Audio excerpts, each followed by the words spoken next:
Namaku Ahmad. Aku tinggal di daerah Banjarsari, Kota Surakarta, Solo, Jawa Tengah. Berbicara mengenai Kota Solo, tentu saja tidak jauh dari kata kuliner dan budaya.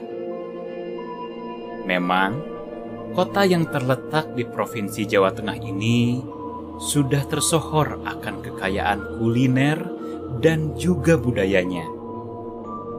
Maka tidak heran jika Solo dijuluki sebagai kota budaya. Di sini aku ingin berbagi pengalamanku saat masih bekerja di salah satu rumah makan yang berada di kota Solo ini. Awal cerita, aku baru saja diterima kerja di sebuah rumah makan di daerah Banjarsari. Dan aku bekerja sebagai tukang masak di rumah makan tersebut. Selama 3 bulan bekerja di rumah makan tersebut, aku sangat menikmati pekerjaanku. Selain timnya yang kompak dan menyenangkan, si bosnya pun kadang suka membantu kami. Masih ingat hari itu, di mana hari itu sedang padat sekali pengunjung. Ya maklum, hari itu bertepatan dengan hari Sabtu dan kebetulan juga sedang ada libur nasional. Jadi banyak sekali pengunjung yang datang, baik dari kota Solo sendiri maupun luar kota. Dan terpaksa kami semua mengambil jadwal lembur.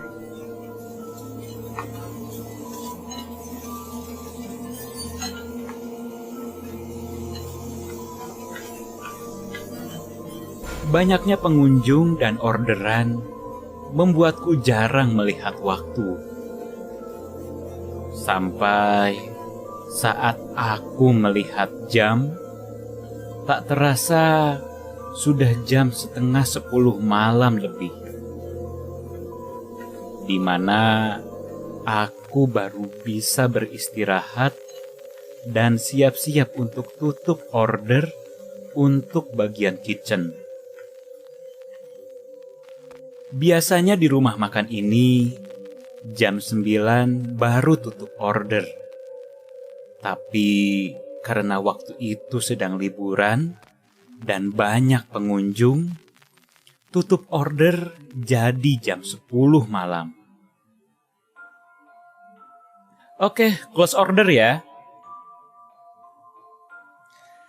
Dan close order juga. Alhamdulillah bisa beristirahat. Aku dan timku segera merapihkan dan membersihkan dapur. Setelah beres, aku duduk di kursi sambil merebahkan badanku di kursi. Dan aku pun meminum segelas kopi yang telah aku buat. Lalu aku cek HP-ku sembari tetap selonjoran di dapur. Aku memang baru di sini. Aku masih beradaptasi dengan kebiasaan dan peraturan di rumah makan ini. Dan saat aku sedang sendirian di dapur, salah satu temanku menyapaku.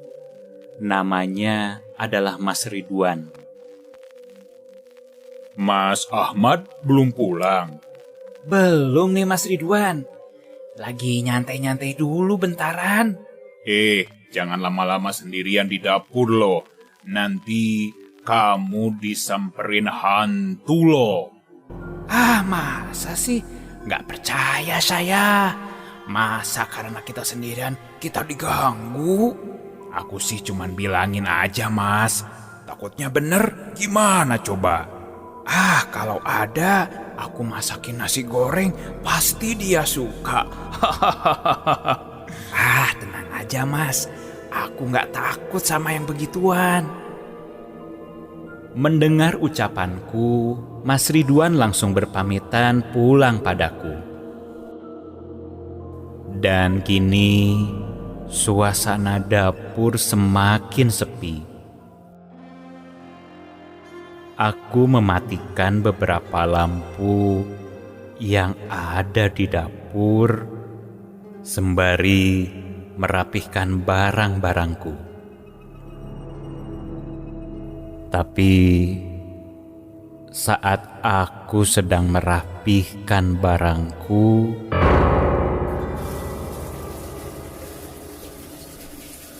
tiba-tiba saja terdengar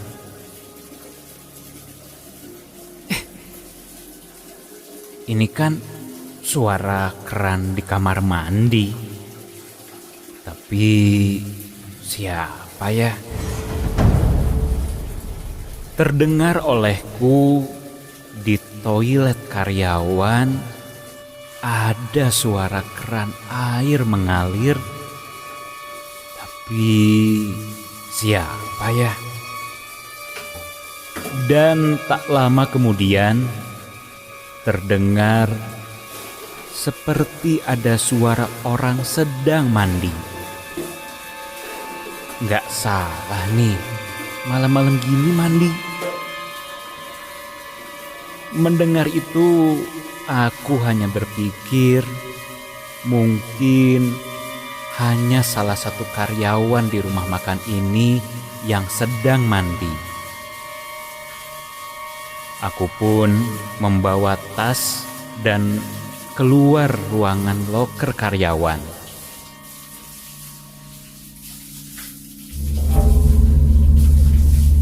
Saat aku melewati toilet karyawan, aku masih bisa mendengar suara orang sedang mandi di situ. Karena penasaran, aku pun mengetuk pintu kamar mandi. Siapa di dalam? Tapi tidak ada jawaban. Hei, siapa di dalam nih? Masih juga tidak ada jawaban. Lalu aku iseng membuka pintu kamar mandi tersebut. Dan saat pintu kamar mandi itu aku coba buka, astaga, kok nggak terkunci ya? Dan setelah pintu itu terbuka, astaga, kok nggak ada orang sih? Dan yang terlihat olehku hanyalah keran air yang mengalir, tapi suara orang mandi itu dari mana? Waktu itu aku sangat bingung dengan kejadian tersebut. Karena aku sangat yakin tadi aku mendengar orang sedang mandi di situ. Sekilas aku jadi ingat dengan omongan temanku Mas Ridwan. Namun aku coba untuk tidak berpikir macam-macam.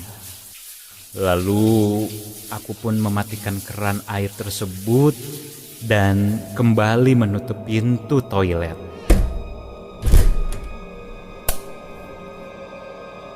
Hingga ketika pintu kamar mandi tertutup, aku merasakan seperti ada angin kecil yang meniup wajahku.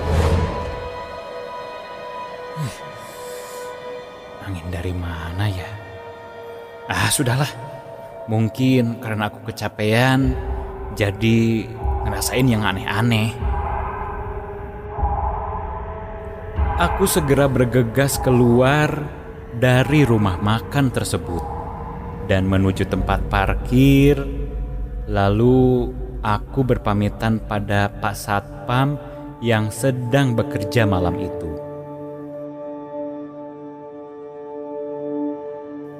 Malam itu suasana sepertinya sangat sepi. Terlihat hanya ada beberapa kendaraan yang sedang lewat. Karena jalanan kosong, aku pun sedikit ngebut karena ingin segera sampai rumah.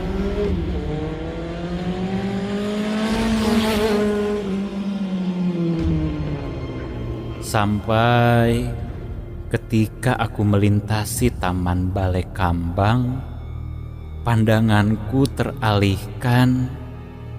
Di depanku samar-samar aku melihat ada seorang perempuan berbaju merah yang sedang berjalan di trotoar depan taman tersebut. Awalnya aku tidak merasakan apa-apa dan terlihat normal saja. Aku berpikir, siapa ya? Malam-malam gini kok sendirian? Ketika aku semakin dekat dengan wanita tersebut, terlihat wanita tersebut jalan di trotoar sambil menundukkan kepalanya. Karena iseng, aku pun menyalakan klakson motorku sebagai tanda menyapa. Dan ketika aku telah melewatinya, aku melihat dari kaca spion, dan ketika aku lihat lagi, astaga! Seketika aku menghentikan motorku dan ku tengok ke belakang untuk memperjelas pandanganku.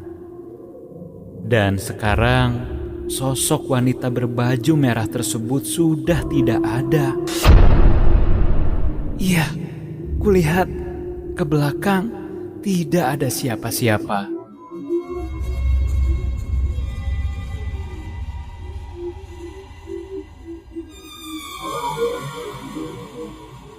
Melihat kejadian itu, kontan aku langsung tancap motorku dan meninggalkan Taman Balai Kambang.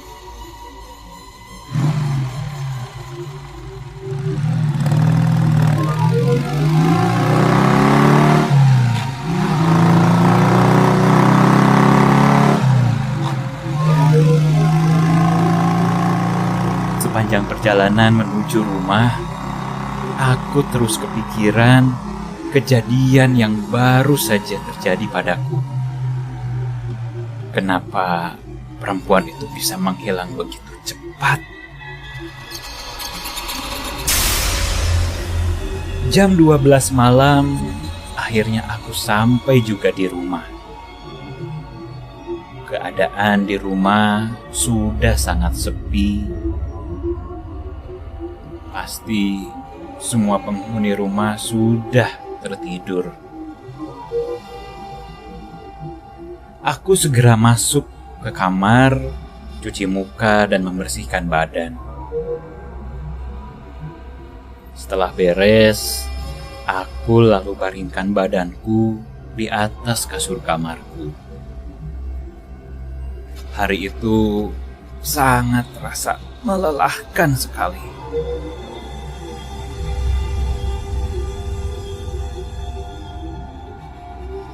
Dan sepintas aku masih teringat tentang wanita yang menghilang di Taman Balai Kambang.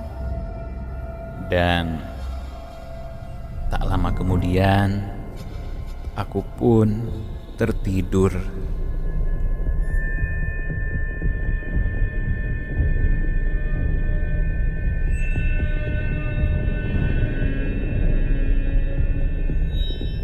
Hingga tiba-tiba saja, entah kenapa, aku jadi terbangun. Dan kulihat jam di kamarku sudah menunjukkan pukul 2 lebih.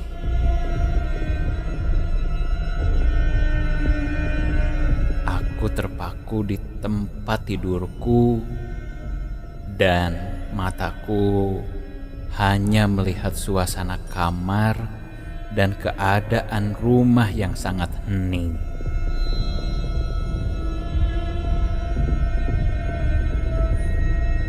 Saat aku sedang melamun di kamar, tiba-tiba saja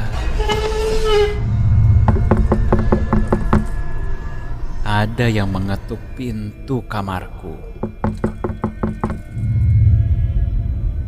"Ya, tunggu sebentar." Entah siapa yang mengetuk waktu itu. Aku pun segera beranjak dari tempat tidurku, dan ketika aku buka pintu kamarku,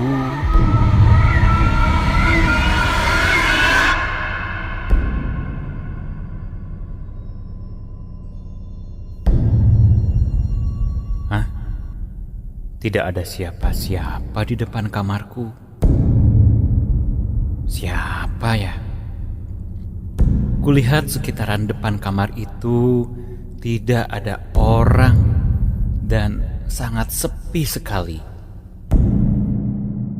Lalu aku berpikir itu mungkin hanya pendengaranku saja, karena aku masih kecapean. Karena tidak ada orang, aku pun kembali menutup pintu kamar. Lalu aku berjalan ke arah tempat tidurku. Baru saja aku sampai dan terduduk di atas tempat tidur, lampu di kamarku mati. Astaga, ada-ada aja sih. Malam-malam gini pakai acara mati lampu segala. Dan kini semua sangat gelap. Tidak ada satu titik pun cahaya yang bisa aku lihat.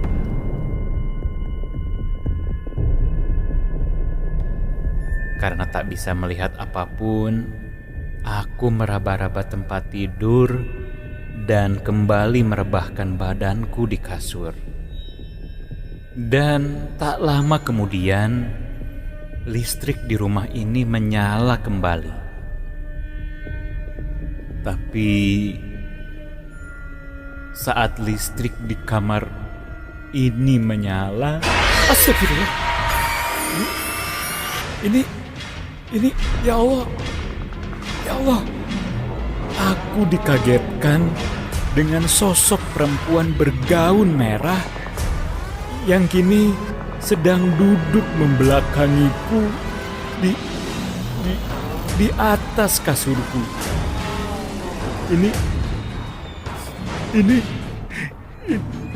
Ini siapa? Rambut wanita itu panjang sampai pinggang dan bajunya penuh noda tanah. Sekarang, ya Allah, sekarang terdengar suara cekikikan yang sangat menakutkan. Aku ingin berlari keluar kamar, tapi rasanya badanku ini kaku semua. Dan sekarang terlihat wanita itu membalikkan badannya ke arahku dan astaga, kulihat wajah wanita itu begitu pucat dan matanya melotot kepadaku. Tatapannya begitu menyeramkan.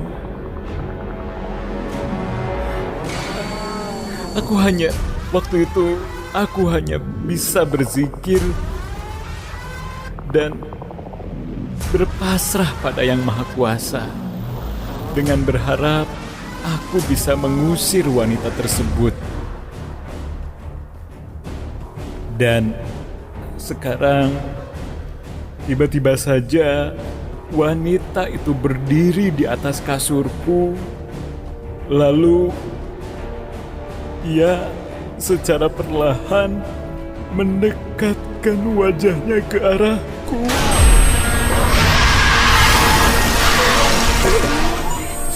Allah,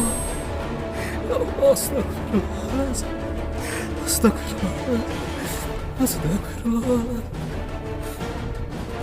Saat wajah kami sudah sangat dekat, aku hanya bisa memejamkan mata karena tidak kuat melihat wajah wanita itu yang sangat menyeramkan.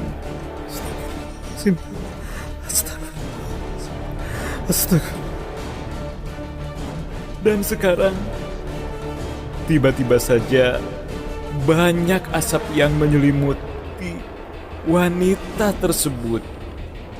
Lalu, lama-kelamaan, sosok wanita itu pun menghilang entah kemana.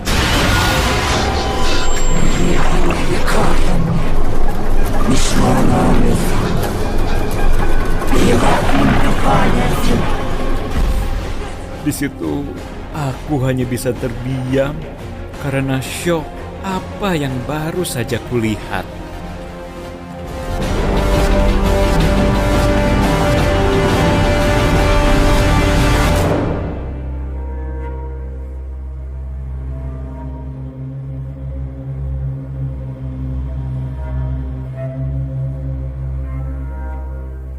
Hingga subuh tiba, aku masih belum bisa tertidur kembali. Dan saat subuh telah berkumandang, akhirnya aku bisa beranjak dari tempat tidurku, lalu ambil air wudhu dan melaksanakan sholat subuh. Setelah selesai sholat subuh, aku bertemu dengan ibuku yang kebetulan baru selesai juga sholat subuh. Aku pun membuat kopi dan mengajak ibu ngobrol dan memberitahu apa yang kualami tadi malam. Setelah mendengar ceritaku, ibuku mengatakan mungkin karena ada makhluk gaib atau dedemit yang mengikutiku sampai ke rumah. Lalu jam kerja pun sebentar lagi akan dimulai. Aku datang setengah jam sebelum jam kerja dimulai. Ketika sudah sampai di parkiran rumah makan, aku bertemu dengan satpam yang sudah sangat senior di rumah makan tersebut. Namanya Pak Gandhi. Lalu iseng aku bercerita tentang kejadian semalam. Dan setelah beres bercerita, Pak Gandhi menceritakan padaku bahwa dulu sebelum tempat ini jadi rumah makan, sejarahnya adalah butik yang sangat ramai. Namun pemilik butik ternyata melakukan pesugihan dengan mengundang dan merawat makhluk halus untuk membuat tempat usahanya ramai. Dan salah satunya adalah wanita bergaun merah tersebut. Dan dari cerita itu, aku juga baru tahu bahwa ruang loker karyawan dulunya adalah tempat pelaku pesugihan menyimpan sesajennya. Pantas saja sering terjadi hal-hal aneh di dapur, atau kadang aku merasa sepertinya ada yang memperhatikanku. Dan mungkin sampai sekarang, makhluk halus tersebut sedang mencari makannya atau sesajennya yang sudah lama tidak diberi, dan efeknya sekarang sering mengganggu. Semenjak kejadian itu, aku tidak berani lagi ngomong sembarangan dan mulai membiasakan diri dengan hal-hal aneh yang terjadi. Kadang aku terlihat suka berbicara sendiri. Tujuanku adalah supaya mereka tidak mengganggu. Karena dunia manusia adalah dunia manusia. Dunia setan ya dunia setan. Kita saling menghargai dan jangan pernah saling usik dan usil.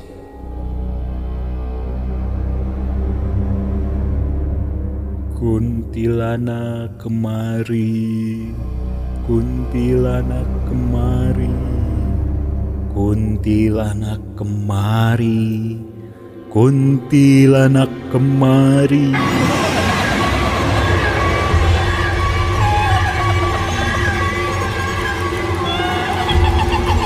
Kuntilanak kemari,